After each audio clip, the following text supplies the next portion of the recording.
Oke, tanpa menunggu lama lagi, mari kita lanjutkan saja acara pada sesi polemik. Apakah segalanya sudah ditakdirkan? Kepada moderator kita, Feby Anggara, selamat pagi.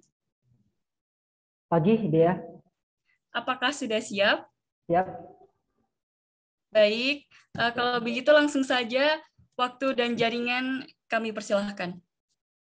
Oke, terima kasih Dea selaku MC telah mempersilahkan saya untuk menjadi moderator pada pagi hari ini. Om Swastiastu, Namo Buddhaya, salam kebajikan untuk kita semua. Dalam sesi ini, saya akan memoderatori sesi polemik filsafat. Untuk itu, saya ingin memperkenalkan terlebih dahulu diri saya. Nama saya Feby Anggara. Saya berasal dari komunitas literasi Masjid Jenderal Sudirman, Yogyakarta. Saat ini saya selain berkegiatan di MJS, saya juga menjadi pengajar anak-anak pinggiran Kalisudi Yogyakarta dan berkegiatan di lembaga pers mahasiswa Poros. Kemudian saya ingin menyapa terlebih dahulu kedua pembicara hari ini karena memang telah hadir di Zoom. Untuk itu saya ingin menyapa Bapak Agus Mustafa. Selamat pagi Bapak Agus Mustafa. Selamat pagi Mas Feby, selamat pagi semuanya. Mas Ryu, selamat pagi. Selamat pagi Mas Agus. Bagaimana kabarnya Bapak Agus? Alhamdulillah sehat, yang penting sehat masa pandemi ini. Alhamdulillah ya. Terima kasih telah berkenan hadir dan menjadi pembicara pada sesi ini Bapak Agus. Oke. Kemudian Bapak Ryu Hasan, selamat pagi. Selamat pagi Mas Feby. Ya. Selamat pagi Mas Agus juga. Bagaimana kabarnya Bapak? Dokter? Puji alam semesta sehat Mas. Iya, iya. Oke. Terima kasih telah berkenan hadir dan menjadi pembicara hari ini.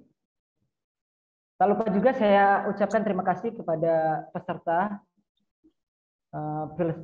Festival Filsafat pada tahun ini, baik di Zoom maupun di YouTube. Tak lupa juga saya ucapkan kepada kedua media partner, yaitu Kompas ID sama Mojok, yang telah membantu menyelenggarakan juga acara ini. Pada kesempatan saat ini, sesi polemik filsafat akan membincangi perihal takdir. Sebagaimana tema kita sendiri hari ini, apakah segalanya sudah ditakdirkan? Dengan dasar pertanyaan juga, apakah takdir itu ada? Lantas asumsinya apa? Nah, agaknya memang hal ini menjadi satu perbincangan yang semakin alot dan utuh ya dalam perspektif filsafat itu sendiri. Nah, untuk itulah perbincangan ini menjadi satu bahan refleksi dan kontemplasi kita bersama-sama. Nantinya hal ini akan diikat melalui dua perspektif, yaitu perspektif deterministik dan indeterministik. Oleh karena itu, Filofas ID telah mengundang kedua pembicara kompeten untuk membahas ini. Saya akan membacakan CV kedua pembicara hari ini. Pembicara pertama yaitu Bapak Agus Mustafa. Beliau lahir di Malang 6 Agustus 1963 dan merupakan salah satu seorang alumni Teknik Nuklir Universitas Gadjah Mada Yogyakarta. Beliau pernah berprofesi sebagai wartawan Jawa Pos dari tahun 1990 hingga 2004 dan Direktur Operasional JTV dari tahun 2000 hingga 2003. Beliau juga menulis 60 buku tasawuf modern 2004 hingga sekarang dan kini merupakan CEO dan owner Fatma Group 2004 hingga sekarang. Juga inisiator dan motivator diskusi tasawuf modern, founder kajian Islam futuristik, dan pendiri Astrofotografi Indonesia. Pembicara kedua yaitu Dr. Ryu Hasan. Beliau menempuh pendidikan kedokteran di Universitas Airlangga di tahun 1985 dan meneruskan pendidikan spesialis bedah saraf di universitas yang sama. Ia juga pakar neuroscience dari Indonesia. Saat ini ia bekerja di Rumah Sakit Mayapada Jakarta Selatan dan Rumah Sakit Mayapada Tangerang. Begitu. Tanpa berlama-lama, saya mempersilakan Bapak Agus untuk menyampaikan materinya selama 20 menit. Baik, terima kasih Mas Feby. Assalamualaikum warahmatullahi wabarakatuh. Selamat siang dan salam sejahtera buat kawan-kawan semuanya. Sorry. Yang saya hormati Mas Rio Hasan, yang saya hormati Mas moderator, Mas Feby, dan kawan-kawan semua. Alhamdulillah kita bisa bertemu sehat. Saya ditugasi untuk ikut sharing soal takdir, ya, konsep takdir terkait dengan determinisme dan indeterminisme. Saya tidak tahu kenapa saya yang diundang untuk bicara dan bicara pertama. Mungkin menurut dugaan saya, karena saya menulis buku tentang takdir. Ya. Saya menulis ada 60-an judul buku selama 15-16 tahun terakhir. 3 di antaranya itu bicara tentang yang terkait dengan takdir. Salah satunya berjudul Mengubah Takdir. Saya di sana mencoba mengkritisi kesalahkaprahan kebanyakan di antara kita yang menganggap atau persepsi tentang takdir, ya, yang menurut saya salah kaprah. Di buku itu saya katakan bahwa takdir itu bukan sesuatu yang tidak bisa diubah. Karena itu judul dari buku itu adalah Mengubah Takdir. Satu. Yang kedua, saya juga menulis buku hasil debat saya dengan seorang ateis dari Australia, ya, doktor mikrobiologi, dosen di sana, biomolekuler, yang masuk ke Facebook saya, dan kemudian kita sempat diskusi panjang selama beberapa bulan dan menghasilkan 3 buku, trilogi ateisme. Salah satunya itu bicara tentang takdir, yang lainnya bicara tentang ruh, yang lainnya lagi bicara tentang konsep agama dan sains. Nah, di buku yang tentang takdir itu judulnya adalah Ketika Ateis Menerima Konsep Takdir. Itu buku saya yang kedua. Yang ketiga, saya menulis tentang rahasia kehendak, ya, antara free will, free choice, dan sebagainya, yang saya juduli Membongkar 3 Rahasia. Jadi saya nggak tahu apakah karena saya menulis buku-buku itu sehingga mungkin diberi satu sesi untuk memberikan perspektif terkait dengan takdir itu. Tetapi apapun, ya, mungkin juga enggak terkait dengan itu. Saya akan mencoba memberikan ringkasan pemikiran terkait dengan konsep takdir itu. Yang sesungguhnya kalau mau dibahas detail, saya biasanya satu buku itu bedah buku 2 jam itu baru enak, gitu, tuntas, gitu ya. Dan ini 3 buku, tapi saya mencoba untuk memberikan poin-poinnya. Saya boleh nawar nggak? Bukan 20 menit, tapi 30 menit boleh nggak? Supaya dapat gambaran yang komprehensif terkait dengan ini. Karena menjadi pembicara pertama dan harus menyajikan gambaran yang utuh, gitu ya. Boleh nggak, Mas Wabi? Oke, nanti ini ya Pak. Itu nanti bisa dipotong di sesi polemiknya ya. Nanti bicaranya. Oh ya, oke. Oke. Boleh Pak. Baik. Terima kasih. Ya. Dalam kesempatan yang pendek, menyampaikan gagasan yang pertama di sesi pertama ini, saya ingin menjawab 2 pertanyaan yang utama saja, karena nanti saya kira selebihnya akan kita bahas dalam diskusi. Yang pertama adalah pertanyaan yang dijadikan sebagai pertanyaan utama dan judul dalam kajian atau diskusi kita kali ini. Apakah segala sesuatu itu sudah ditakdirkan? Maka saya menjawabnya iya. Segala sesuatu itu sudah ditakdirkan, sedang ditakdirkan, dan akan selalu ditakdirkan. Nanti kita bahas, ya, seperti apa detailnya.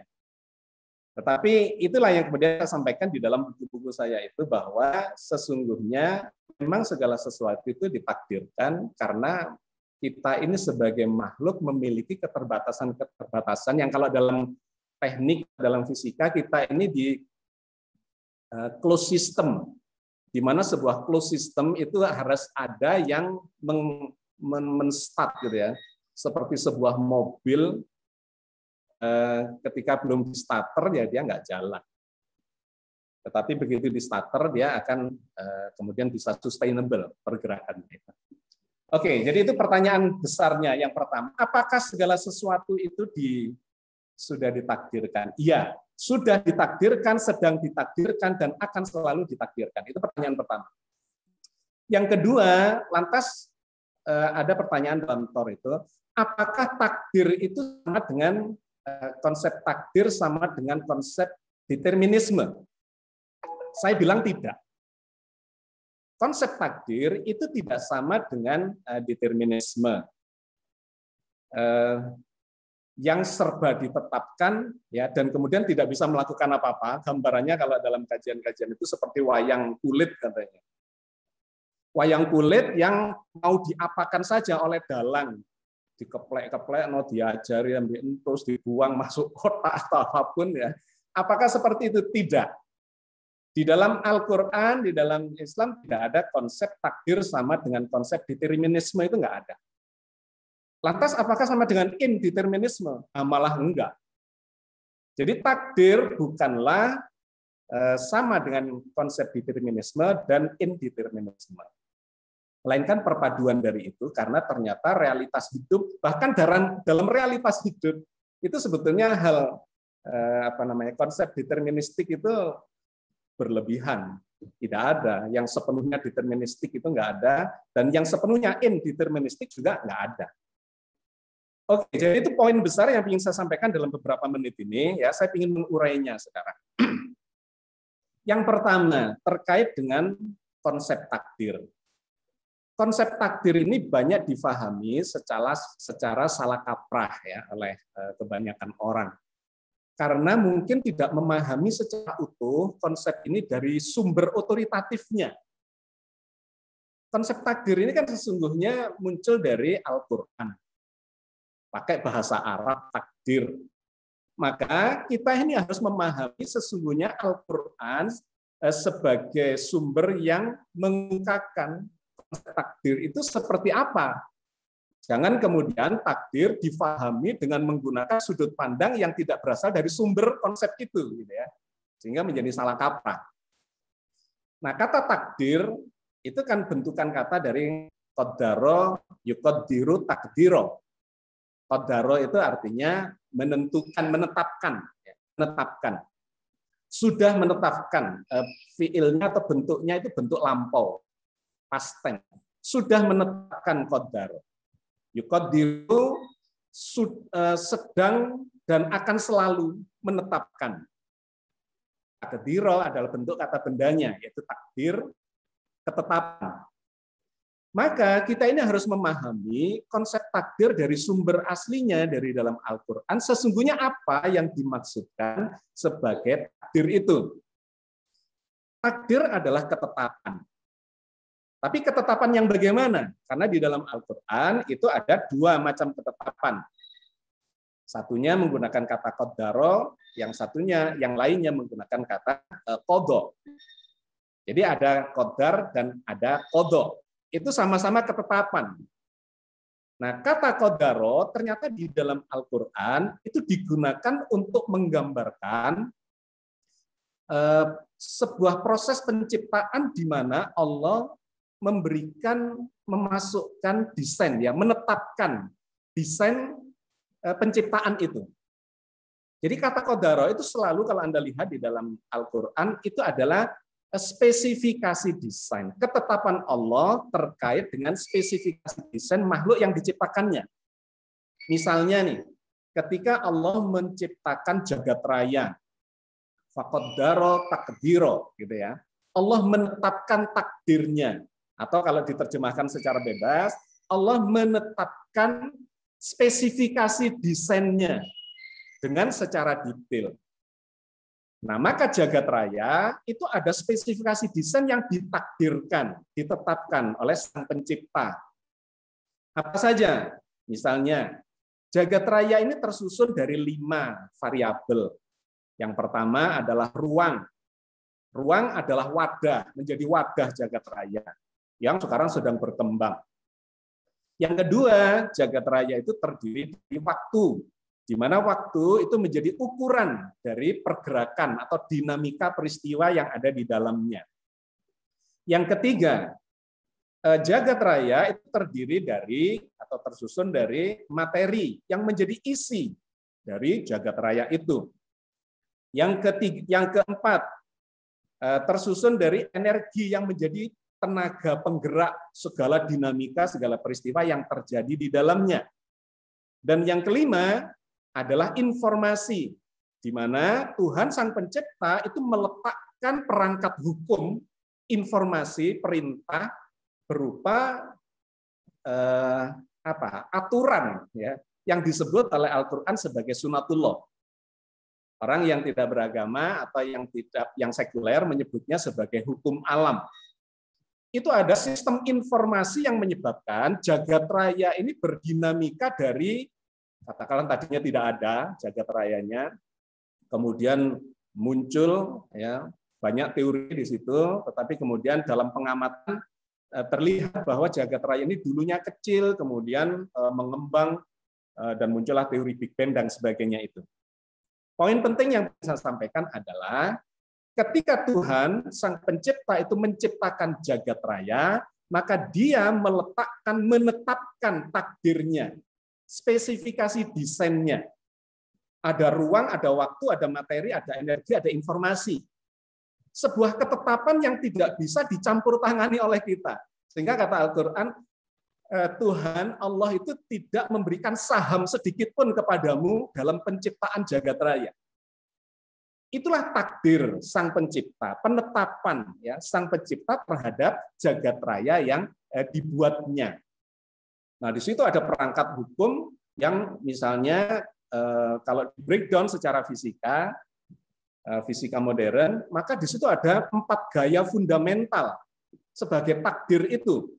Yaitu ada gaya nuklir lemah yang membentuk partikel-partikel subatomik. Ada proton, ada neutron, ada elektron, ada neutrino, dan sebagainya, terbentuk oleh satu kekuatan gaya ya, yang disebut sebagai gaya nuklir lemah. Yang kedua, ada gaya nuklir kuat yang membuat partikel-partikel yang bertebaran itu menyatu membentuk inti-inti atom. Dimulai dari atom paling sederhana, hidrogen, kemudian nanti menjadi lithium, berilium, helium, dan sebagainya, sampai ratusan partikel subatomik yang ada di dalam inti atom. Itu terbentuk karena ada gaya yang namanya gaya nuklir kuat. Yang ketiga, ada gaya elektromagnetik, di mana gaya elektromagnetik ini yang menyebabkan munculnya atom inti yang diputari, dikelilingi oleh elektron, membentuk molekul-molekul, dan kemudian membentuk unsur-unsur, membentuk persenyawaan di seluruh jagat raya ini, mulai dari yang sederhana sampai yang sangat kompleks. Elektromagnetik bekerja secara kelistrikan dan medan magnetik. Dan yang keempat, ada gaya namanya gaya gravitasi, yang membangun interaksi secara makrokosmos, di mana benda-benda langit seperti galaksi, ya, Bima Sakti, Andromeda, dan sebagainya, ada tata surya, ada planet, dan sebagainya, itu memiliki keharmonisan di dalam berperilaku sehingga jagat raya ini bertahan selama 14 miliar tahun kurang lebih, itu sustainable. Nah, itulah takdir, qadar, ya, yang istilah Al-Quran diistilahkan dengan menetapkan dengan menggunakan diksi qadar. Allah selalu menetapkan dari zaman dulu, sekarang juga menetapkan, karena jagat raya ini terus melahirkan bintang, melahirkan benda langit, dan sebagainya, masih tetap menetapkan, dan di masa depan masih akan menetapkan. Nah, jadi itu poin 1. Jadi kalau di breakdown contohnya banyak sekali sampai ke bumi kita. Nah, saya ingin arah kemudian ke planet bumi dan kemudian kepada manusia, ya, karena arahnya pasti akan ke situ.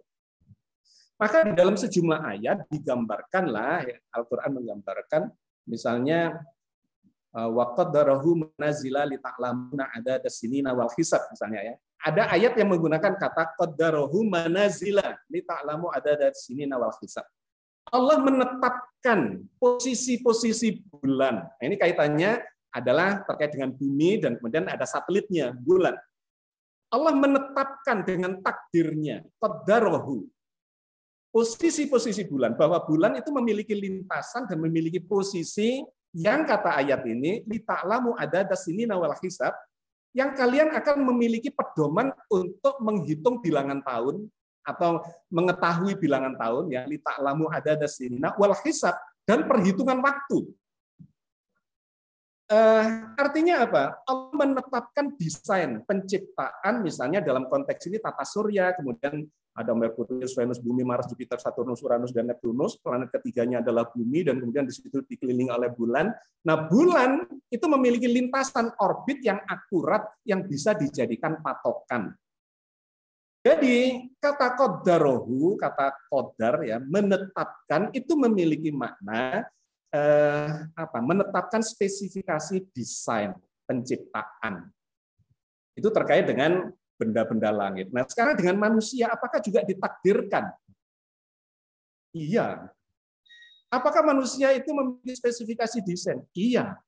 Di mana? Di dalam inti selnya, di dalam untai genetikanya, di dalam kode-kode DNA-nya. Di mana manusia ini memiliki kode-kode DNA ya, di situ terdiri dari untai-untai molekul ACGT, adenin, sitosin, guanin, dan timin yang membentuk kode-kode perintah untuk menjadikan ya proses penciptaan manusia, terbentuknya manusia. Kenapa manusia itu kok kepalanya bulat misalnya, kok enggak kotak atau segitiga atau lancip, kok matanya menghadap ke depan, telinganya di samping, tangannya 2, jarinya 5, kakinya di pedal, dan seterusnya, seperti ini, itu ada spesifikasi desainnya. Dan itu Allah juga menggunakan kata qadar. Ya. Allah menetapkan spesifikasi desain kita. Bentuknya seperti ini, iya. Dan kita yang bersangkutan itu tidak bisa ikut campur. Misalnya nih, saya lahir di Indonesia. Saya nggak bisa milih, itu takdir Tuhan. Saya lahir dari bapak ibu saya yang ini, misalnya, yaitu takdir. Saya lahir sebagai seorang laki-laki, yaitu takdir. Sudah ditetapkan dulu. Nah, badan saya sudah didesain sedemikian dengan kadar tertentu. Nah, kata qadar itu diserap ke dalam bahasa Indonesia dan kemudian mengalami sedikit pergeseran makna. Kadar ya. Qadar dan kadar. Saya diciptakan misalnya dengan kadar yang seperti ini. Termasuk misalnya lifetime dari organ-organ tubuh saya itu memiliki batasan. Ada lifetime-nya. Semua yang ada di jagat raya ini termasuk dalam tubuh manusia ini ada lifetime-nya. Di dalam untai genetika itu ada rantai telomere yang semacam menjadi stopwatch untuk mengatur usia berapa ya kita misalnya mulai menua, kemudian mengalami kerusakan jantung dan sebagainya, itu ada desainnya, gitu ya, ada desain. Yang ditetapkan oleh Allah qadar terhadap manusia salah satunya adalah kita ini pasti mati. Mati itu qadar, kita nggak bisa menentang. Kata Al-Quran, kullu nafsin dha'iqatul maut. Semua nafs, semua yang bernafas, semua yang berjiwa, itu pasti mengalami kematian. Tidak ada yang bisa melawan itu. Tetapi bagaimana datangnya kematian, dan kapan kematian itu datang, dan bagaimana caranya, itu bukan ditetapkan Allah dengan qadar, melainkan ditetapkan Allah melalui qadha. Nah, ini ada ketetapan kedua. Faqadhaina alaihil mauta. Allah menetapkan kepadanya, yaitu ketetapan juga, kematian yang seiring dengan proses. Jadi bedanya istilah qadar dengan qadha. Kalau qadar itu ditetapkan sebelum proses, sedangkan qadha itu adalah ditetapkan seiring dengan proses. Kapasitas usia lifetime tubuh kita ditetapkan dengan qadar, katakanlah gampangannya 100 tahun, seperti sebuah mainan anak ayam yang ada pegasnya diputar dilepas tek tek tek tek tek tek tek tek, tek, kemudian dia berhenti karena pegasnya sudah longgar. Kita Pak, punya izin lifetime. konfirmasi, Pak. Bagaimana? Oke, waktunya 3 menit lagi, Pak. Baik, 3 menit. Ya. Saya manfaatkan. Jadi kita punya lifetime, katakanlah 100 tahun. Tapi kalau kita memanage dengan tidak baik, pola makan buruk, pola hidup, pola pikir, pola aktivitas semuanya buruk, maka badan kita akan mengalami kehancuran lebih cepat dari qadar yang ditetapkan. Nah, itulah yang disebut sebagai qadha. Kesehatan kita, rezeki kita, jodoh kita, segala macam, itu ada di wilayah qadha. Nah, qadar ditambah qadha, itulah yang disebut sebagai takdir. Ya, jadi Anda melihat sekarang konsep utuhnya yang ingin saya sampaikan, bahwa takdir itu bukan deterministik, bukan. Tetapi perpaduan antara sesuatu yang ditetapkan, memang kita tidak bisa melawan, itu determined, tetapi ada bagian yang kita diberi peluang untuk melakukan usaha. Supaya takdir kita berubah dari takdir 1 ke takdir 2. Hari ini saya sakit, saya qadai, saya besok mendapatkan takdir sehat. Besok sehat, kemudian perilaku saya tidak baik, saya bisa dapat takdir berikutnya lagi, takdir sakit, dan seterusnya, terkait rezeki, terkait apapun. Oke, karena waktu terbatas ya, mudah-mudahan ketangkap konsep utuhnya, selebihnya nanti akan kita kembangkan dalam diskusi. Saya kembalikan ke Febi. Terima kasih. Oke, terima kasih Bapak Agus telah menyampaikan materi yang sangat apik ya. Mulai dari sudut pandang agama, yaitu agama Islam, terkait takdir ini sendiri. Saya menangkap juga ada beberapa poin kayak Bapak memberikan satu dasar dulu, 2 dasar pertanyaan antaranya yaitu apakah segala sesuatu ya sudah ditakdirkan? Bapak menjawab iya, sedang dan akan selalu ditakdirkan. Gitu, menarik. Dan ini memang banyak pertanyaan yang saya ingin ajukan, tetapi kita tunggu dahulu, kita berikan waktu ke Pak Dr. Yohasan untuk menyampaikan materinya. Saya persilakan Dr. Yohasan menyampaikan materinya selama 20 menit. Selamat pagi, salam sejahtera, salam bahagia, dan salam sehat semuanya. Selamat pagi Mas Agus, selamat pagi semuanya juga. Oke, ini tadi ya, ini sudah lah. Kalau berbicara mengenai takdir, qadha ini memang Mas Agus sudah piawai. Saya baca semua bukunya sih sebetulnya Mas Agus. Tapi begini, ada saya melihat ini dari sudut pandang sains ya, karena saya diundang sebagai neuroscientist atau sebagai dokter saraf yang membahas ini semua. Kalau pertanyaannya takdir itu ada apa tidak atau ditakdirkan apa tidak, itu sains jawabnya nggak peduli. Sains nggak pernah peduli dengan itu semua. Sains kalau ditanya, menurut sains takdir itu ada apa enggak? Saya nggak peduli gitu. Saya tidak pernah membahas siapa yang mentakdirkan, takdir itu dari mana. Itu di luar dari bahasan-bahasan sains. Sains itu hanya membahas kalau seandainya ada fenomena. Fenomena itu adalah kejadian-kejadian yang di luar perkiraan. Misalkan kalau begini biasanya begini, ya. Tapi ini begini kok jadinya begitu. Nah, ada hal yang berupa fenomena ini terus kemudian diteliti ya, ditelaah, dikaji, kenapa kok demikian itu. Nah, fenomena itu adalah sesuatu yang belum atau tidak diketahui mekanismenya gitu. Setelah diketahui mekanismenya, itu jadi pengetahuan. Gitu. Seperti yang tadi disampaikan oleh Mas Agus itu tentang bagaimana alam ini terjadi gitu ya itu. Sains tidak pernah membahas siapa yang menciptakan alam, tidak itu. Sains membahas bagaimana alam ini terjadinya gitu. Dan sains itu tidak terobsesi dengan kebenaran. Kalau ada fakta-fakta baru, ya kebenaran lama ditolak, demikian saja gitu. Itu sains itu ya. Jadi apakah sains itu beda dengan filsafat? Beda memang itu. Pendekatannya beda gitu. Loh, bukannya filsafat itu ibunya segala ilmu? Iya ya, tapi kan tidak lantas ibu itu lebih pintar dari anaknya, ya enggak. Ya. Bahwa sains ini dulu berkembang dari awalnya dari filsafat. Oh iya, ya memang gitu. Tetapi pendekatan sains pada akhirnya memang berbeda dengan pendekatan filsafat. Gitu. Nah, tadi juga Mas Agus mengatakan bahwa yang namanya takdir itu ya tentu diambil dari otoritatifnya. Memang iya gitu. Pengetahuan manusia ini dalam waktu yang lama gitu ya, itu dalam waktu yang lama itu yang disebut kebenaran itu memang authority based truth gitu ya. Kebenaran yang didasarkan atas otoritas itu. Siapapun yang ngomong kalau dianggap otoritatif dianggap benar gitu. Lama itu meskipun ya secara ilmiah tidak terbukti atau bahkan salah gitu. Ya, dulu itu yang namanya sumber pengetahuan itu dalam jangka waktu yang lama manusia itu sumber pengetahuannya apa?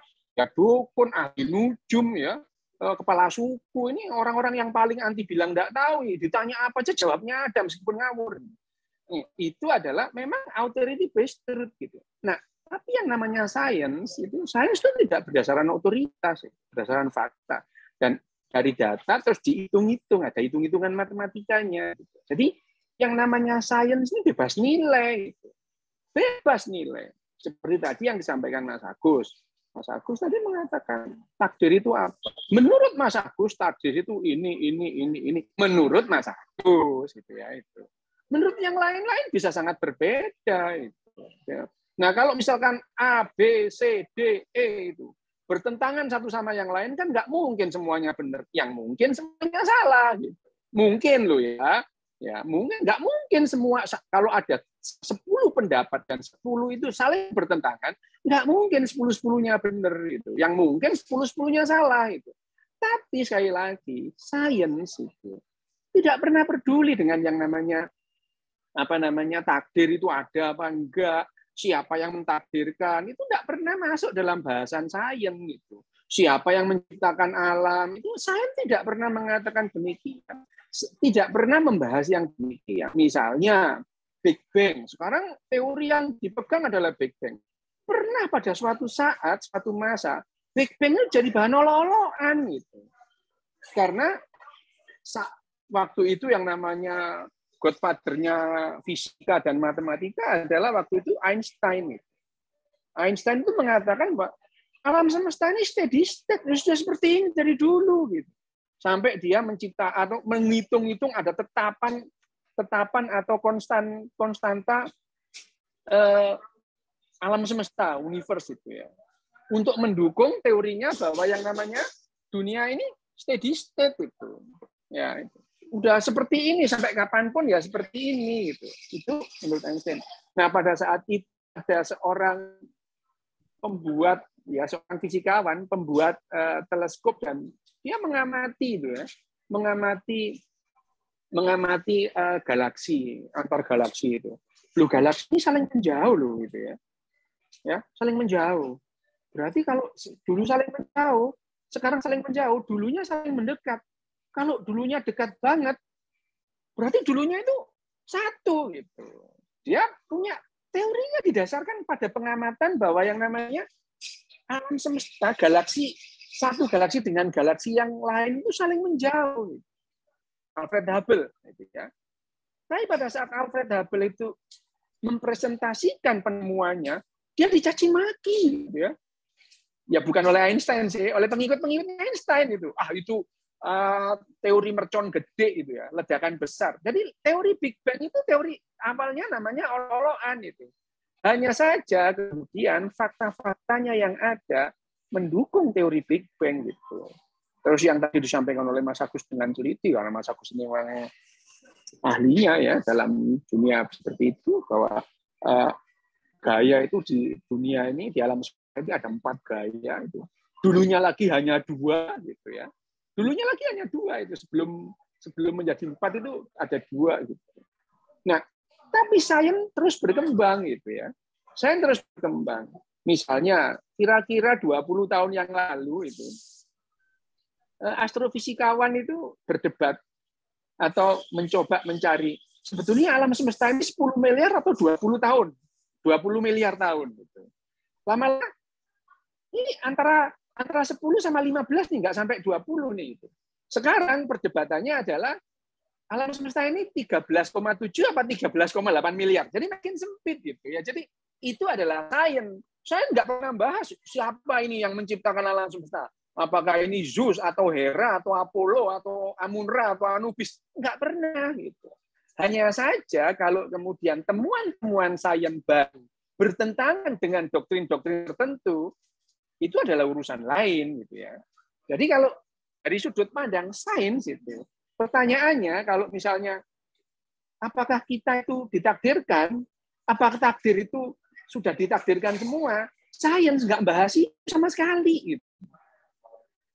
Sains itu bebas nilai gitu ya, bebas nilai.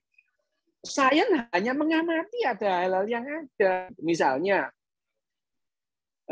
dalam hukum termodinamika kedua bahwa alam semesta ini dalam sistem yang tertutup itu cenderung acak-acakan gitu.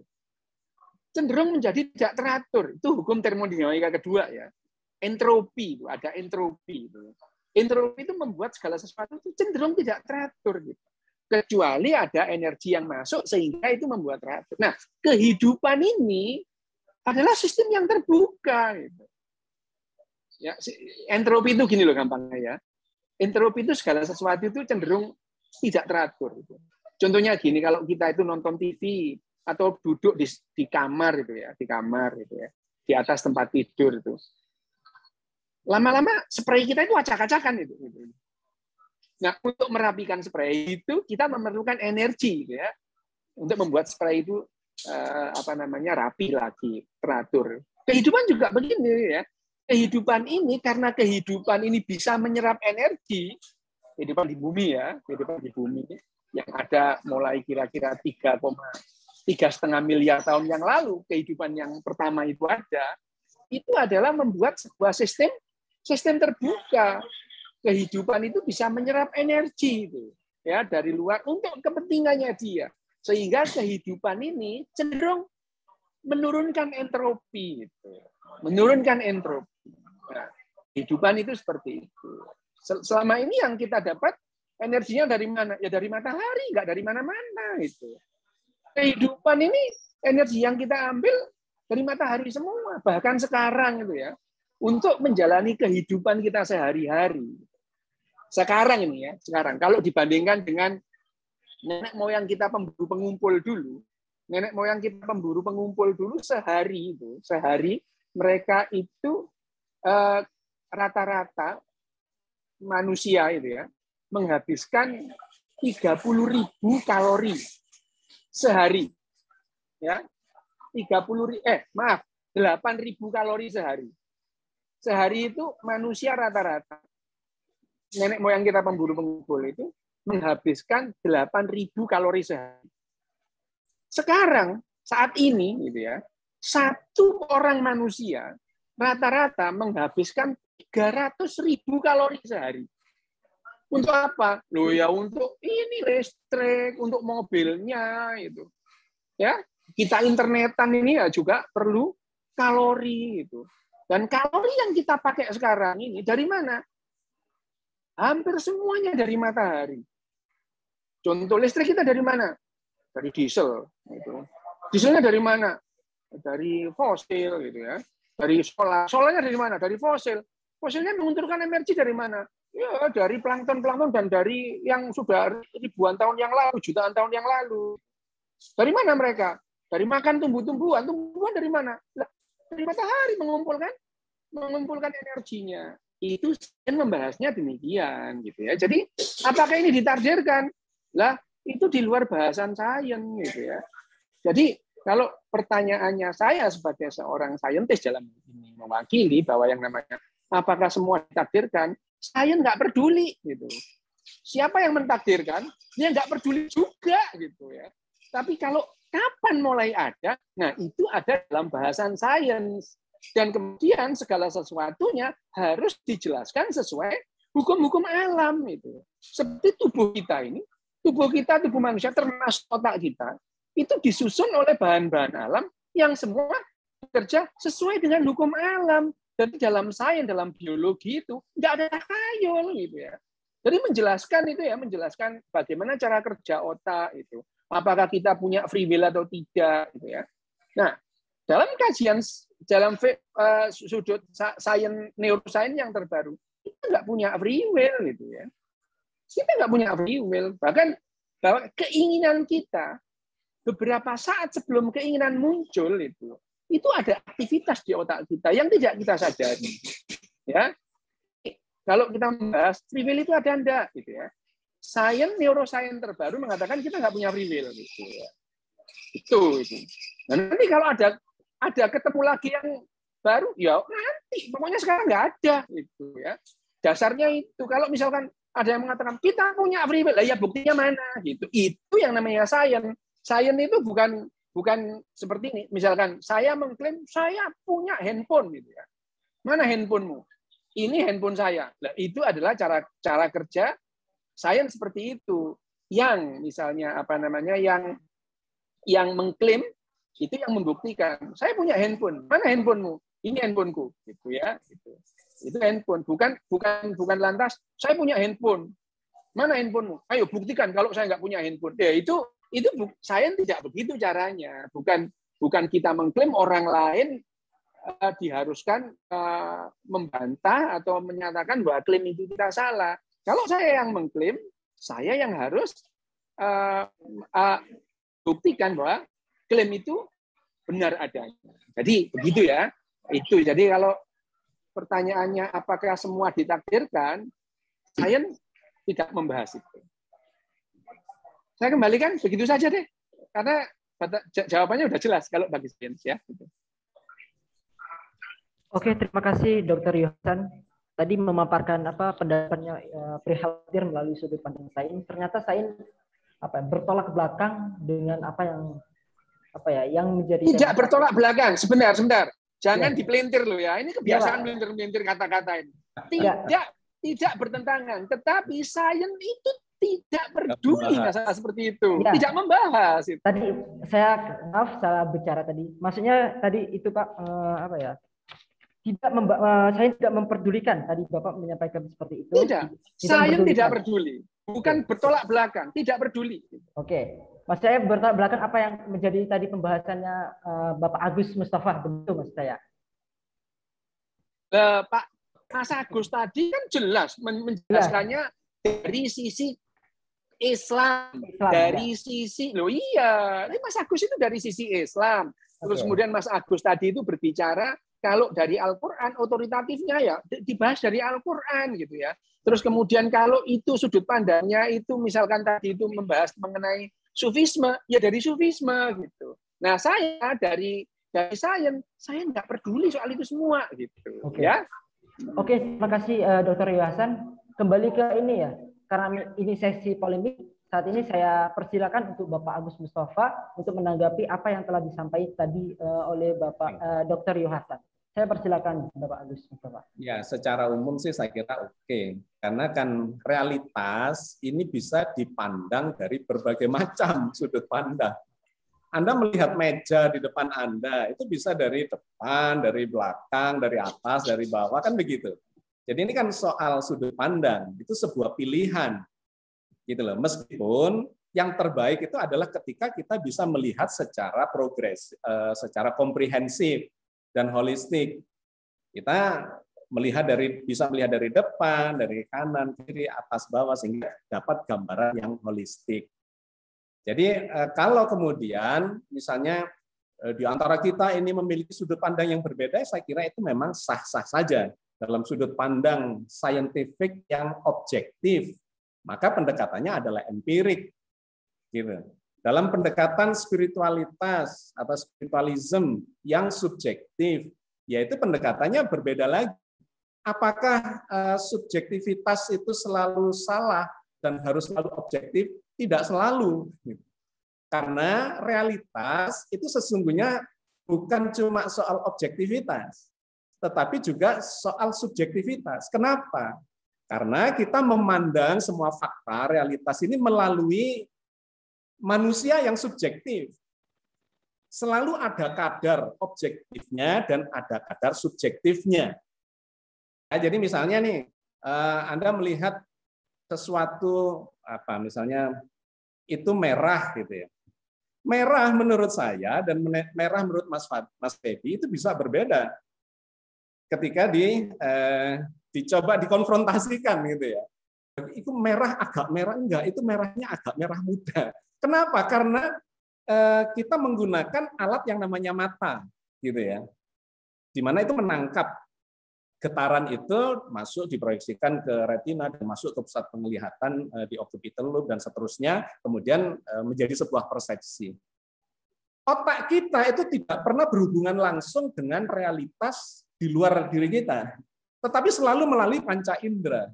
Karena itu ini sudah sebuah keniscayaan. Perbedaan-perbedaan dikarenakan alat monitornya, alat sensornya itu sebetulnya memiliki kualitas yang berbeda. Nah, di sains berusaha untuk mengobjektifkan itu dengan ukuran-ukuran dikuantifikasi dan sebagainya. Jadi ya memang ketika kita mengambil posisi sudut pandang yang berbeda ya hasilnya pasti berbeda. Satu itu. Yang kedua tadi terkait dengan entropi. Mas Rio tadi menyebut entropinya turun, sesungguhnya entropinya naik. Jadi benar, entropi itu adalah ukuran kekacauan, tingkat kekacauan. Jagat raya ini mengalami tingkat kekacauan yang terus naik, bukan turun. Jadi entropi itu dalam ukuran jagat raya itu terus naik, semakin kacau semakin kacau. Kenapa semakin kacau? Kalau ditelisik secara makrokosmos, itu dikarenakan jagat raya ini sedang mengembang. Jadi gampangannya begini, kalau saya punya kelereng 10, saya kumpulkan rapet, maka dia tertata, teratur. Tetapi kalau ini saya kembangkan, tambah renggang, maka tingkat kekacauannya itu semakin besar. Semakin renggang, tingkat kekacauannya semakin besar. Nah, karena jagat raya ini sedang mengembang, maka tingkat kekacauannya itu meningkat terus, bertambah terus. Jadi orang dari hidup menuju mati, sel-sel dari muda menuju tua, makanan dari segar membusuk, dan segala macam. Semuanya menuju pada tingkat kerusakan yang lebih tinggi. Karena apa? Karena jagat rayanya sedang mengembang. Tetapi kalau kita mengacu pada sebuah teori, katakanlah Big Crunch, ya, kebalikan dari Big Bang, bahwa jagat raya ini, tadi sudah digambarkan Mas Rio, ini diamati itu sedang mengembang. Tuh. Berarti, kalau ini katakanlah 13,7, 13,8 miliar tahun yang lalu, 13 miliar tahun yang lalu lebih kecil, 12, 11, 10, 9, dan seterusnya, 2, 1, 0, dari titik singularitas. Maka semuanya ini dulunya kecil.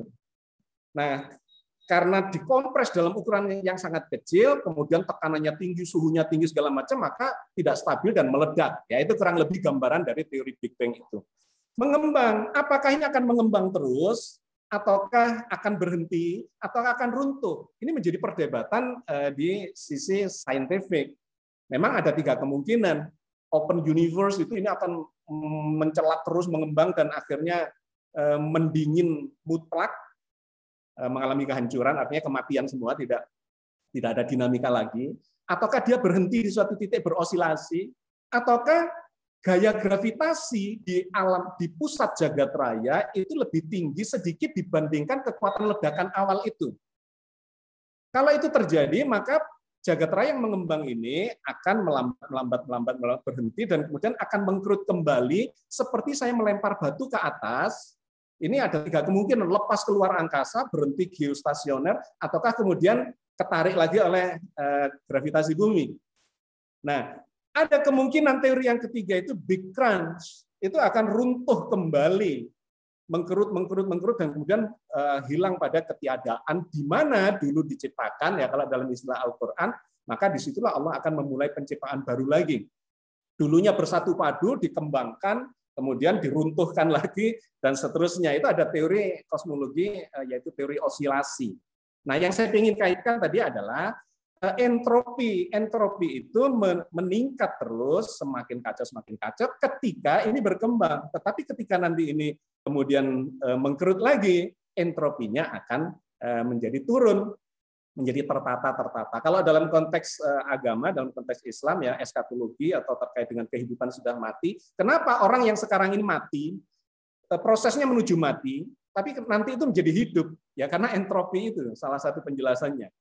Sekarang ini menuju pada kerusakan, menuju pada kematian, menuju pada kehancuran karena jagat rayanya mengembang.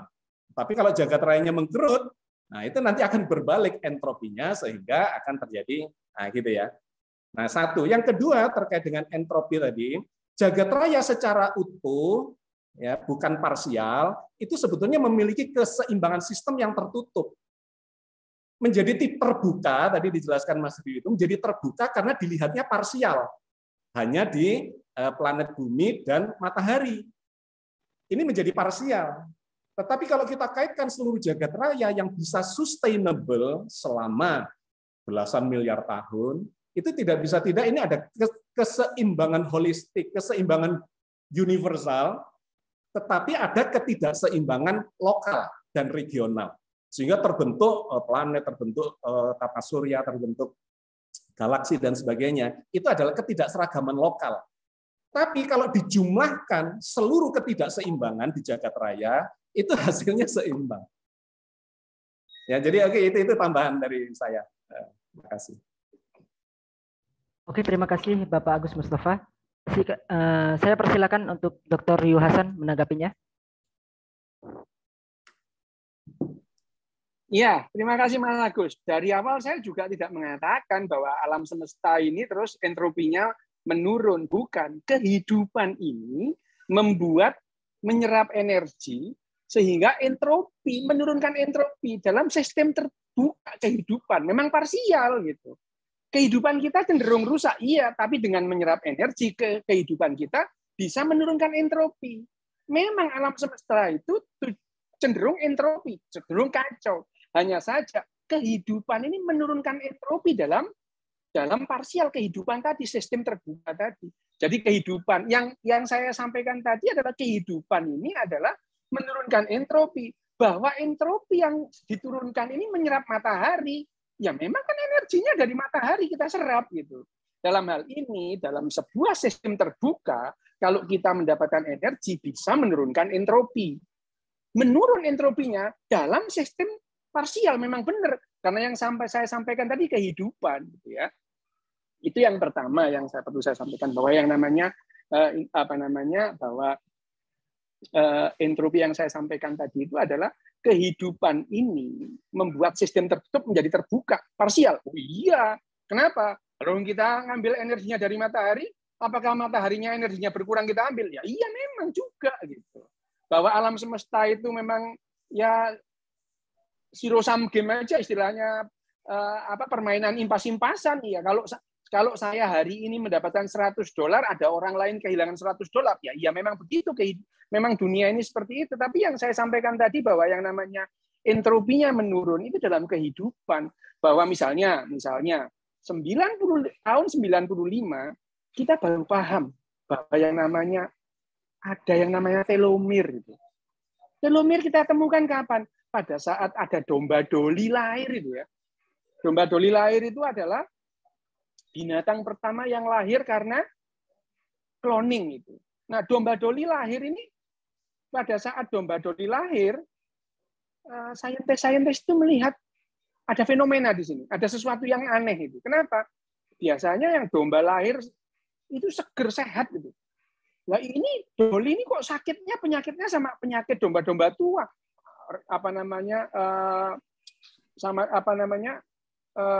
Rematik. Penyakit-penyakitnya tua. Dan selnya itu, sel domba doli itu sama tuanya dengan sel induknya itu. Pada saat itu mereka mengamati, ternyata domba yang dilahirkan dengan seperti biasa, tidak seperti doli ini, telomernya lebih panjang. Oh, ternyata telomere ini memendek. Tahun 95, saintis baru memahami bahwa telomere ini memendek. Telomere itu apa sih? Gitu. Kalau kita melihat kromosom itu, di ujung kromosom itu seperti tali sepatu itu loh. Di ujung tali sepatu itu ada lilitan plastik itu. Supaya apa? Supaya tali sepatu itu tidak berodol gitu ya. Nah, telomer juga begitu. Di ujung kromosom, tiap kita punya 23 pasang kromosom. Di ujungnya itu ada lilitan itu. Nah, makin lama setiap kali sel itu membelah, telomernya itu memendek.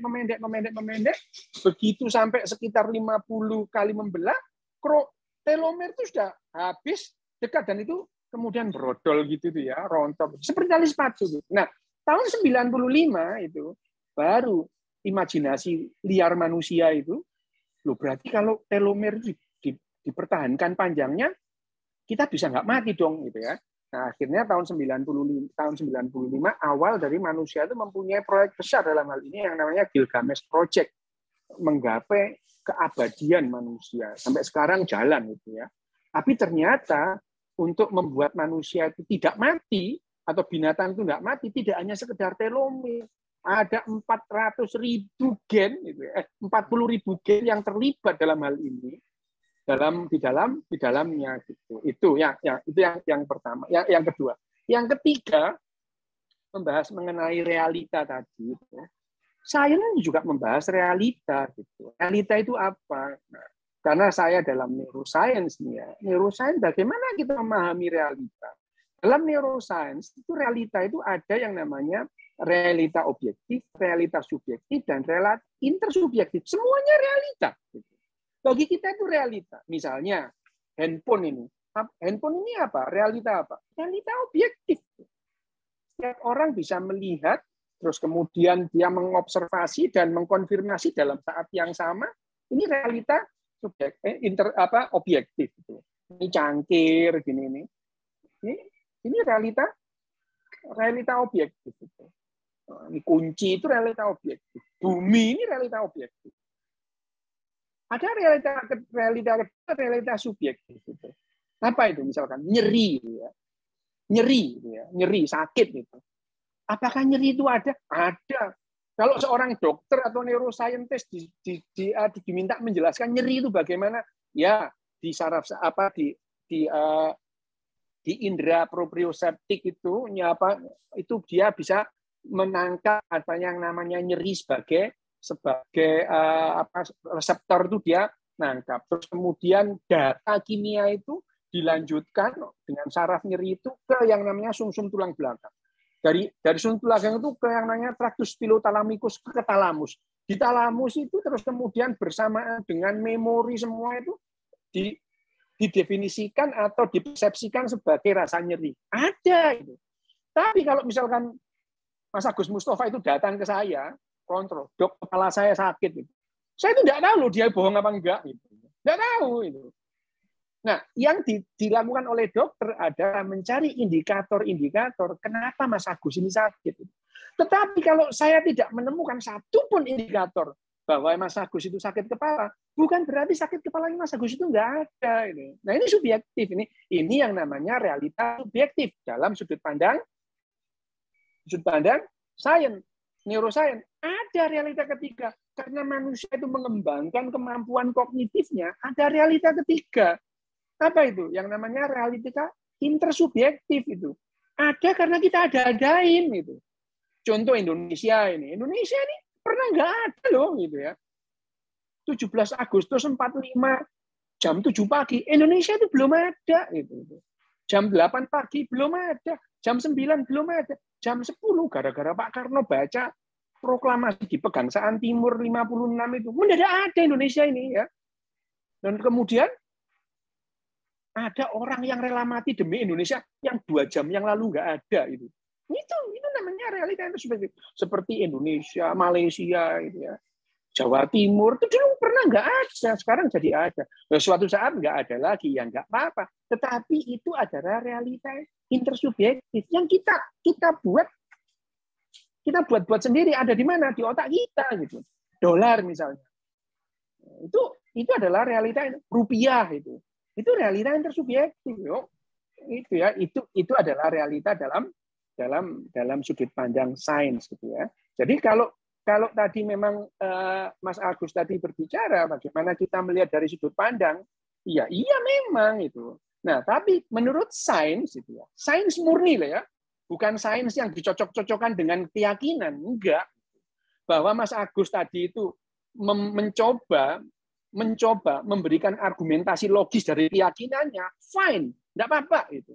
Orang lain yang punya keyakinan berbeda menggunakan sains untuk berargumentasi secara logis, nggak apa-apa, terserah. Tapi itu bukan sains itu ya.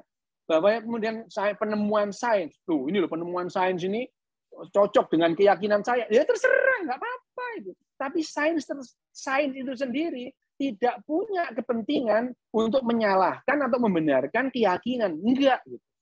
Apabila ada temuan sains yang mendukung sebuah keyakinan atau bertentangan dengan sebuah keyakinan, itu juga di luar kehendak sains itu sendiri. Sains itu tidak punya arah gitu. Kalau ada penemuan-penemuan dalam baru terhadap sains yang mendukung keyakinan tertentu, loh ya terserah itu. Itu di luar kepentingan sains, gitu ya.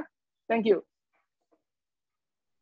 Oke, terima kasih Dr. Yuhasan telah begitu apik ya menyampaikan gagasannya tadi.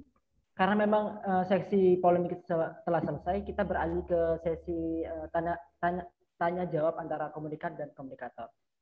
Gitu. Ini udah ada yang banyak sekali masuk pertanyaannya. Saya persilakan dahulu ke salah satu peserta, Novi Ratna. Saya persilakan. Assalamualaikum. Waalaikumsalam. Agus Mustafa, Pak Rio, mohon maaf ya, ini nggak pakai kamera karena aduh sinyal di sini jelek banget. Ini perdebatan yang menarik sekali. Kalau saya secara pribadi, saya sepakat dengan Pak Rio kalau sains itu harus bebas nilai. Itu saya sepakat sekali. Gitu. Kalau sainsnya itu sendiri itu harus bebas nilai. Tapi untuk pemanfaatan sainsnya ya itu memang pasti akan terpengaruh oleh nilai-nilai ya. Nah, ada satu persoalan yang saya lihat antara sains dan agama ini gitu, menyangkut dengan nilai-nilai yang ada. Saya sendiri melihat kalau di Indonesia kebanyakan orang-orang Indonesia itu dia lebih istilahnya cocok logi gitu. Jadi setiap ada teori sains, lalu orang-orang banyak yang bilang ini di Al-Quran udah ada kok gitu. Nah kalau menurut saya ini tuh sesuatu yang bahaya karena yang namanya sains itu suatu saat tadi Mas Rio bilang pasti akan berubah gitu, pasti akan berkembang, ilmu pengetahuan itu akan berkembang gitu. Yang dulu benar bisa jadi kemudian di masa yang akan datang bisa jadi salah. Misalnya bumi datar. Dulu orang-orang meyakini bahwa bumi datar dan itu didukung oleh agama gitu. Nah, kemudian kenyataannya setelah ilmu pengetahuan berkembang ternyata itu salah gitu. Bumi itu ternyata tidak datar, bumi itu ternyata bulat gitu.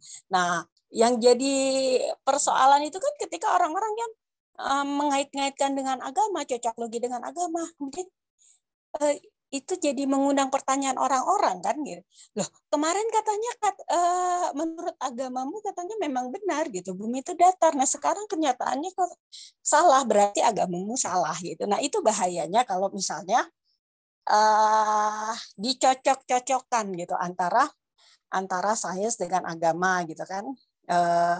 Karena sains yang tidak bebas nilai itu bahayanya seperti itu. Mohon maaf gitu. Itu Ibu Novita karena waktu singkat bisa langsung ke inti pertanyaannya. Iya. Bentar. Tapi kalau saya lihat yang dilakukan oleh Pak Agus Mustafa itu sebaliknya gitu, bukan mencocok-cocokkan. Jadi ada dua antara dicocok-cocokkan antara sains dengan agama gitu, tapi agama itu juga bisa jadi inspirasi gitu. Al-Quran itu bisa jadi inspirasi untuk ilmu pengetahuan itu. Nah, ini yang saya lihat dengan yang dilakukan oleh Pak Agus Mustafa gitu. Itu aja sih pendapat saya. Terima kasih, Mas Moderator. Terima kasih ya. Ini berpendapat ya, bukan bertanya. Ayo, kita ini beralih lagi. Ada banyak sekali yang ingin bertanya ini. Mungkin saya akan silakan, tetapi mohon ke peserta untuk langsung ke inti pertanyaannya aja ya, karena waktu sangat singkat. Saya persilakan dari pihak Justinus. Saya Novarianto, saya persilakan. Halo, selamat siang. Oke, selamat siang. Dok, sebenarnya kalau saya melihat kan sains kan basicnya sebenarnya empiris sama positivisme, Dok ya. Tapi pengamatan dalam sains itu banyak banget menunjukkan adanya pola-pola yang terhubung antara tiap elemen gitu, Dok ya. Kayak misalnya kita lihat pola-pola faktal atau mungkin di sosiologi ada kayak law of big number. Ya, pertanyaan saya itu apakah bukan kalau kita definisikan itu sebagai sesuatu hal yang di luar dari kemampuan kita, tapi mengandung pola yang sudah deterministik, apakah bukan sains itu malah mendukung takdir dalam definisi itu, Dok ya? Jadi takdir sebagai pola-pola deterministik dalam semesta gitu, Dok. Atau Pak Agus juga. Itu sih pertanyaan saya, bukankah kalau dalam konteks itu sebenarnya mendukung ya? Oke. Terima kasih. Sekali lagi, kalau ada temuan sains yang terus kemudian mendukung keyakinan tertentu, itu ya kebetulan aja itu. Karena sains itu tidak pernah mencoba memastikan keyakinan tertentu atau kemudian dia membuktikan bahwa keyakinan itu salah. Nggak pernah seperti itu gitu ya. Bahwa yang namanya semuanya, misalnya sains itu berkembang itu tidak untuk membantah keyakinan tertentu atau untuk mendukung keyakinan tertentu, tidak itu. Karena sains itu berkembang kalau kemudian dia menemukan fenomena tadi ya, fenomena itu sesuatu yang kok nggak biasanya ya gitu. Kok nggak bisa dijelaskan. Nah, penjelasannya itu harus ilmiah gitu. Bahwa ada misalkan, sains itu nggak apa-apa, bilang nggak tahu itu nggak apa-apa gitu ya. Nggak tahu gitu. Memang misalnya bagaimana terjadinya alam semesta ini? Oh, ya nggak tahu, tapi kita tahu sedikit. Gini nih kira-kira gitu ya. Itu bukan lantas ini diciptakan oleh genderuwo yang maha kuasa. Enggak begitu caranya berpikir sains gitu ya. Sains misalkan gimana alam semesta itu awalnya gitu. Mulai dari yang namanya Einstein mencoba mengilmiahkan alam semesta bagaimana itu ya. Terus kemudian sampai sekarang itu ada yang namanya M-teorinya Stephen Hawking gitu ya. Mengatakan alam semesta ini ada sekitar 10⁵500 alam semesta paralel yang berbeda gitu ya.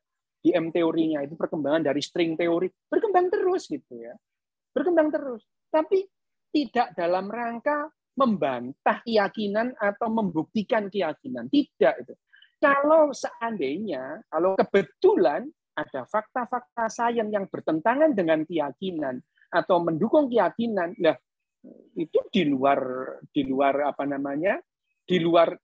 tujuan dari sains itu sendiri gitu ya. Bahwa yang disampaikan oleh penanya yang pertama bahwa yang namanya sains itu nanti yang benar itu menjadi salah, ya enggak juga. Banyak sains yang masih berkembang, tapi ada sains yang sudah final, 2 tambah 2 sama dengan 4. Sampai onta nanti bungkuknya 3, 4 ya tetap 2 gitu. 2 tambah 2 ya sama dengan 4 gitu. Ada hal-hal yang sudah baku yang tidak akan berubah menurut sains gitu ya. Tapi ada sains ini berkembang. Kenapa ya? Pengetahuan kita memang sekarang itu batasan-batasannya iya, tetapi kalau dibandingkan pengetahuan kita dengan 100 tahun yang lalu itu jauh berkembang gitu. Misalnya pengetahuan kita tentang bagaimana mengatasi penyakit itu jauh berkembang. 100 tahun yang lalu itu, 100 tahun yang lalu pada saat terjadi pandemi gitu. Pandemi flu Spanyol gitu. 15% penduduk dunia mati gitu. Mati. 15% penduduk dunia itu mati. Kenapa? Lah kita belum tahu yang namanya antibiotik, kita belum tahu namanya transfusi gitu ya.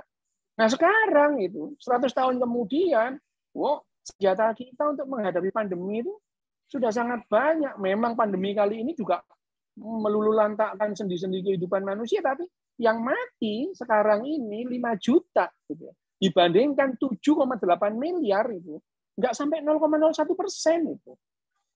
Ya, nah ini yang dikatakan bahwa yang namanya tapi kalau sains itu cenderung deterministik, sains nggak membahas itu gitu ya. Biasanya yang ngomong-ngomong begini ini filsafat gitu, orang-orang filsuf itu. Memang filsafat itu, saya sendiri gemar filsafat, tapi untuk hiburan itu, bukan untuk mencari jalan keluar gitu. Misalnya, bagaimana mengatasi pandemi? Pakai filsafat? Ya enggak lah itu ya. Ya pakai ilmu pengetahuan gitu ya. Tapi kalau filsafat itu hiburan, ya memang saya pakai hiburan karena filsafat itu memang seringkali filsafat itu mempertanyakan hal-hal yang tidak ada jawabannya gitu. Sementara agama itu menjawab hal-hal yang tidak ada pertanyaannya. Itu untuk hiburan juga bagi saya, nggak apa-apa gitu. Bahwa agama-agama tertentu seperti tadi ya, misalnya Mas Agus ini menggunakan sains modern untuk memberikan atau mencari alasan-alasan rasional untuk keyakinannya. Fine, nggak apa-apa itu. Keyakinan yang lain juga melakukan hal yang itu, nggak apa-apa gitu. Tetapi itu apakah sains untuk itu? Enggak gitu ya. Enggak. Bahwa sains digunakan ya terserah gitu. Sains itu bebas nilai 2 tambah 2 sama dengan 4 itu bukan karena jujur ya, memang 4 gitu. Mana ada guru matematika bilang, anak-anak 2 tambah 2 berapa? Ayo jawab yang jujur. Kan nggak ada gitu. Ya memang 4 itu bukan karena jujur gitu ya. Karena memang sains itu bebas nilai. Dan kalaupun sains itu digunakan untuk misalnya tadi itu ya, istilahnya Ibu tadi cocokologi itu untuk memberikan mengambil sebagai diambil sebagai alasan logis itu ya, penjelasan logis atau argumentasi logis untuk keyakinannya. Terserah, tapi itu bukan sains. Oke, terima kasih Dr. Yohasan telah menanggapi tadi. Saya berlanjut ke satu pertanyaan lagi ya ini. Tapi saya bacakan di kolom chat karena memang udah banyak banget yang bertanya. Tapi ini saya khususkan kepada Bapak Agus Mustafa untuk menjawabnya. Ada satu pertanyaan dari Herudin. Ia bertanya, bagaimana jika bahasa tidak pernah ada? Apakah memori kolektif dan takdir tidak akan pernah ada dalam ingatan? Saya persilakan Bapak Agus untuk menanggapi. Gimana? Tolong diulang, agak berebet tadi suaranya. Kalau bagaimana jika bahasa tidak pernah ada? Apakah memori kolektif dan takdir tidak akan pernah ada dalam ingatan? Saya persilakan untuk menanggapi.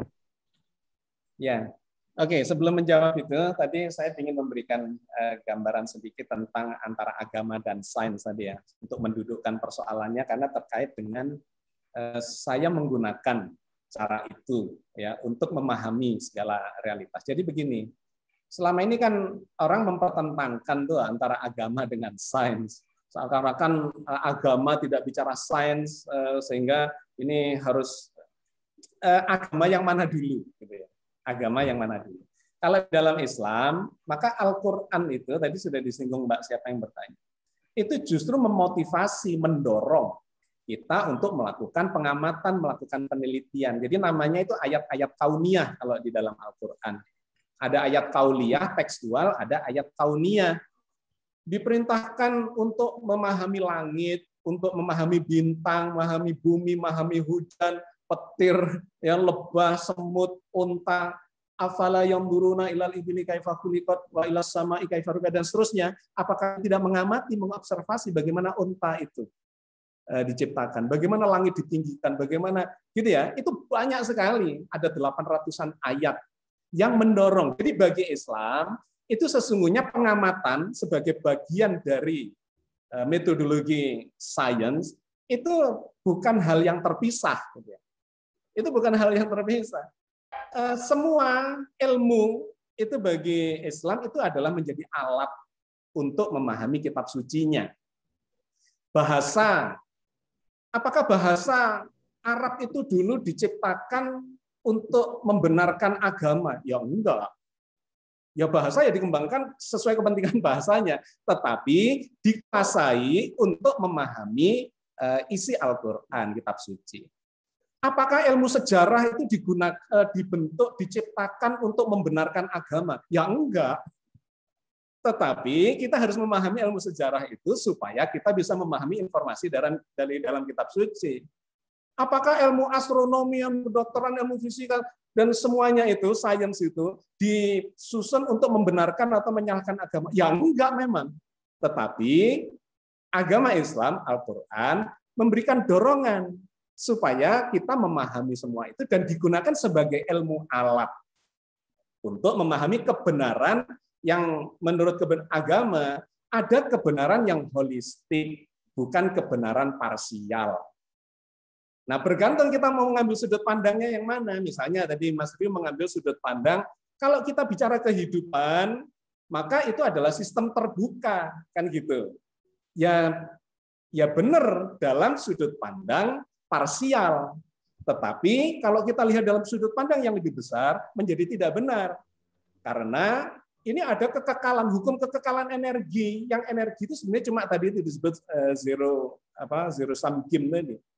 Hilang di sini, keluar di sana, begitu. Jadi sistem alam tidak terbuka. Sistem alam itu tertutup, cuma terjadi terbuka lokal yang kalau dijumlahkan seluruhnya itu menjadi 0.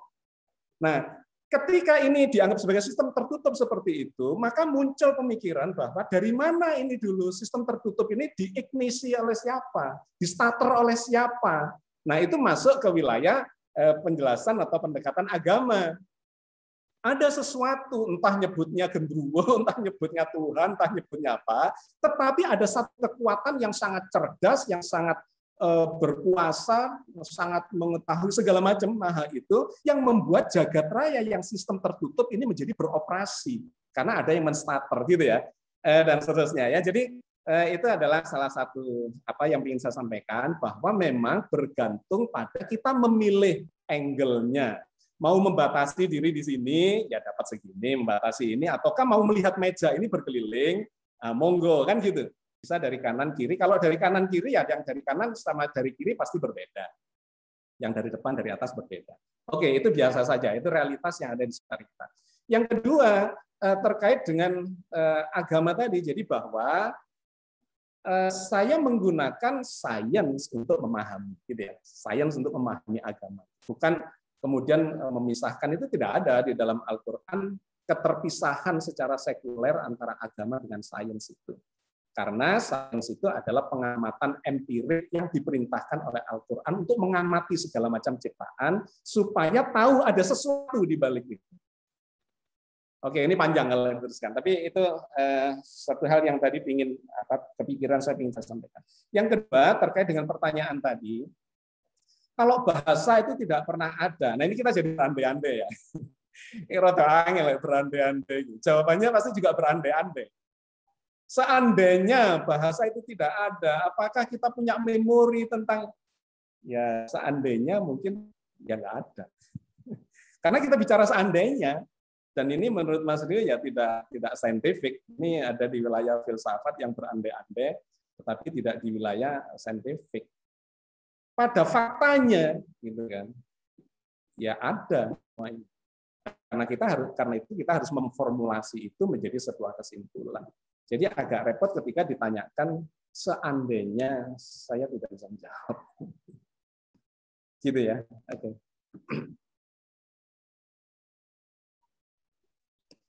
Oke, terima kasih Bapak Agus setelah menanggapi tadi. Teman-teman, mohon maaf karena memang waktu kita terbatas. Untuk di akhir sesi ini, saya ingin menyampaikan.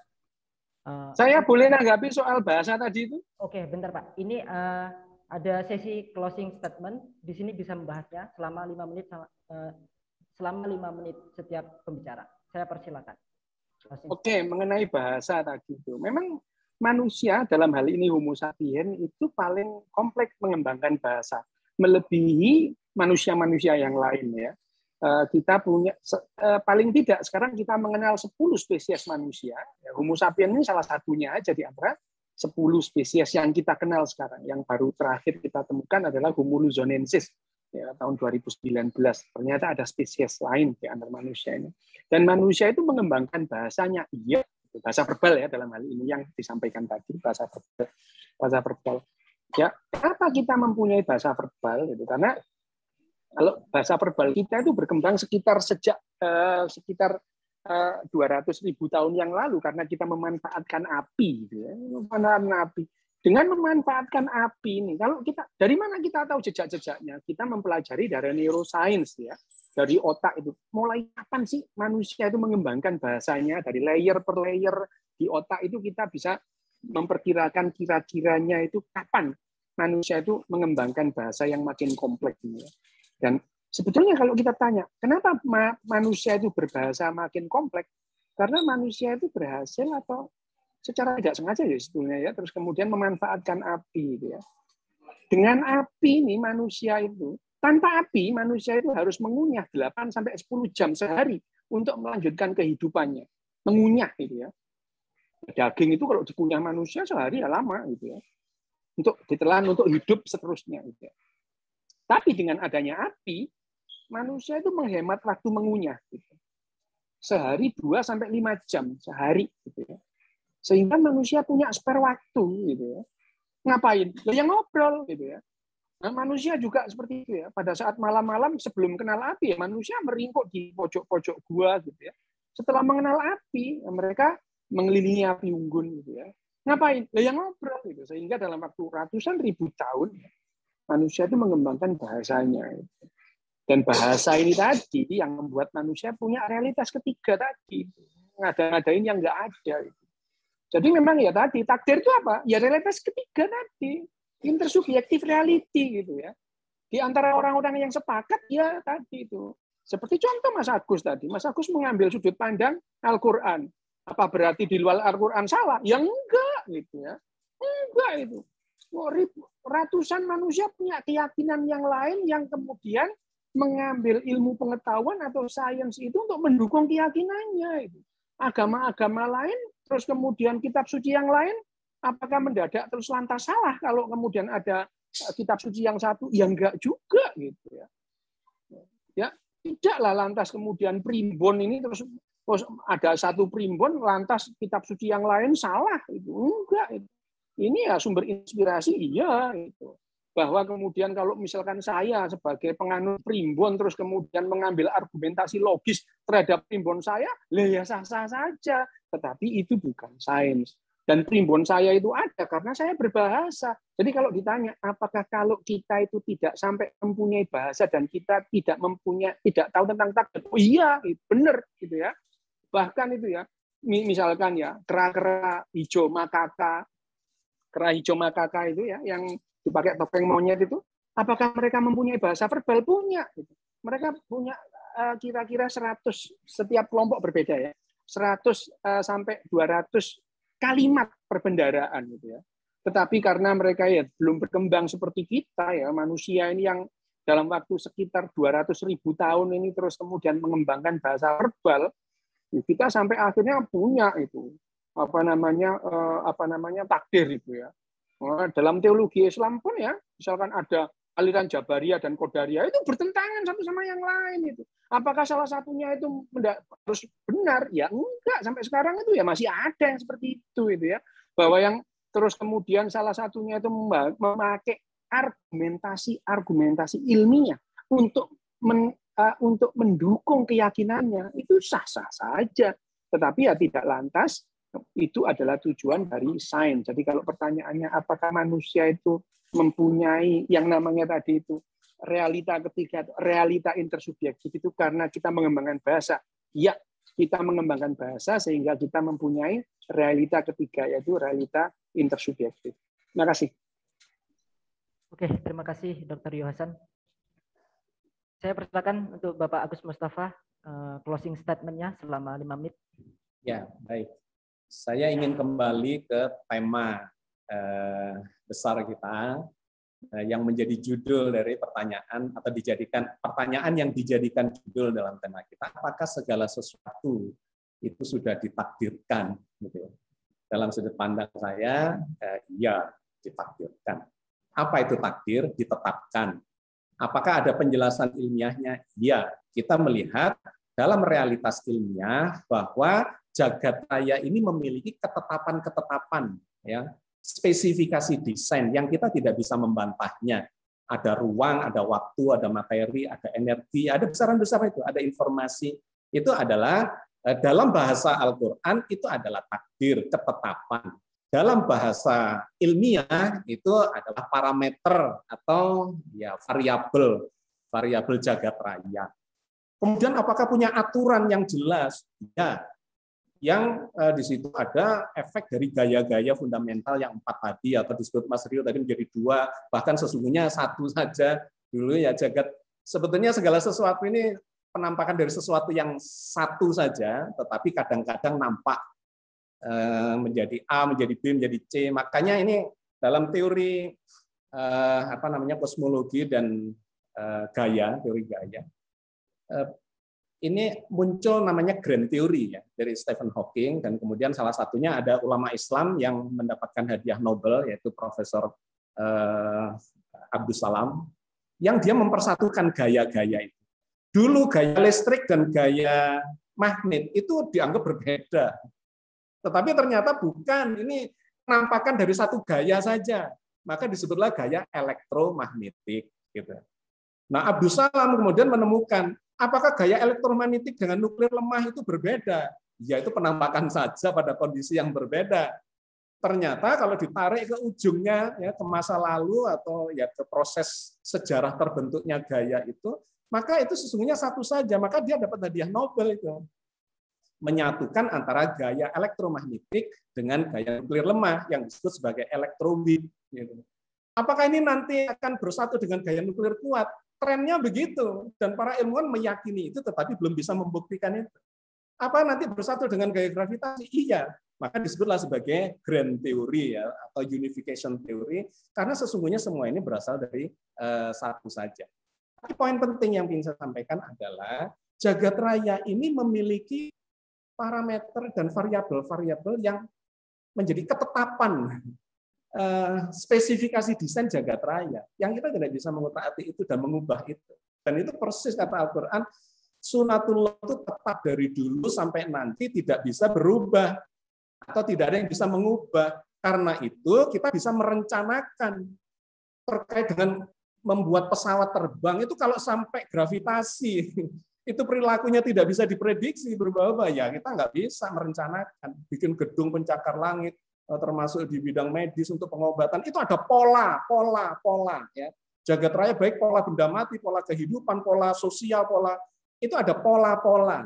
Itulah yang dalam sudut pandang agama Al-Quran atau Islam khususnya, itu yang digambarkan sebagai takdir qadar. Nah, manusia diberi ruang untuk melakukan usaha-usaha, tetapi hasilnya nanti kata Al-Quran juga ya, innallaha la yughayyiru ma biqaumin hatta yughayyiru ma bi anfusihim, kan gitu. Allah tidak akan mengubah keadaan sesuatu, keadaan yang sudah terjadi sampai kita melakukan sebuah usaha, memasukkan energi untuk melakukan perubahan secara parsial ya, dalam sistem terbuka termodinamika parsial tadi, untuk melakukan perubahan. Siapa yang menetapkan? Ya Tuhan. Wah, ini panjang, tetapi poin yang ingin saya sampaikan adalah bahwa selain ketetapan yang sudah jelas-jelas bisa diprediksi, bisa diperhitungkan, bahkan bisa ditiru, bisa gitu ya, itu ada upaya-upaya. Yang ini bersifat deterministik, yang ini bersifat ya boleh disebut indeterministik, tetapi perpaduan antara keduanya, antara sesuatu yang sudah given dengan sesuatu yang diusahakan, itu menjadi takdir. Takdir hari ini ditetapkan, misalnya saya tadi kaya misalnya, tapi kemudian saya melakukan sesuatu yang merusak sunatullah, sehingga pantas kaya itu dirusak menjadi miskin. Nah, itu kan sebab akibat saja yang kemudian terjadi, bahwa hasil bahwa takdir satu itu bisa berubah menjadi takdir dua, menjadi takdir tiga, dan seterusnya sampai akhir hayat kita. Ya, jadi saya mengembalikan ini kepada tema dasar atau tema besar kita, apakah semua itu ditakdirkan? Iya, tetapi takdir itu bukan determinisme, karena tidak ada determinisme aslinya, itu nggak ada di jagat raya. Indeterminisme juga nggak ada. Itu cuma khayalan saja ilmuwan sekuler yang memisahkan dikotomis ekstrim kanan, ekstrim kiri. Pada dasarnya nggak ada. Hitam putih. Hidup ini tidak hitam putih, tapi kromatis. Gitu. Merah, jingga, kuning, hijau, biru, nil, ungu, dan saling. Nah, disitulah fungsinya konsep takdir yang diajukan oleh agama Islam, bahwa manusia itu sudah ditetapkan sebagiannya deterministik, tetapi diberi ruang untuk berikhtiar, berusaha, supaya dia bisa menghasilkan dengan usahanya itu takdir satu ke takdir yang lebih baik dan lebih baik. Saya kira itu yang ingin saya sampaikan sebagai closing statement. Terima kasih. Oke, terima kasih Bapak Agus telah menyampaikan ini tanggapannya. Teman-teman sekalian, karena memang ini di akhir acara, saya ingin mengucapkan terima kasih sebesar-besarnya kepada kedua pembicara hari ini yang telah berkenan menjadi pembicara. Dan saya memohon maaf jika ada kesalahan. Saya sendiri izin mengundurkan diri. Saya kembalikan kepada MC. Terima kasih. Oke, terima kasih Mas Febi yang telah memandu jalannya polemik pagi hari ini ya. Terima kasih juga kepada Bapak Agus Mustafa dan juga Bapak Ryu Hasan yang telah memaparkan pendapat yang luar biasa mengenai apakah semua telah ditakdirkan begitu.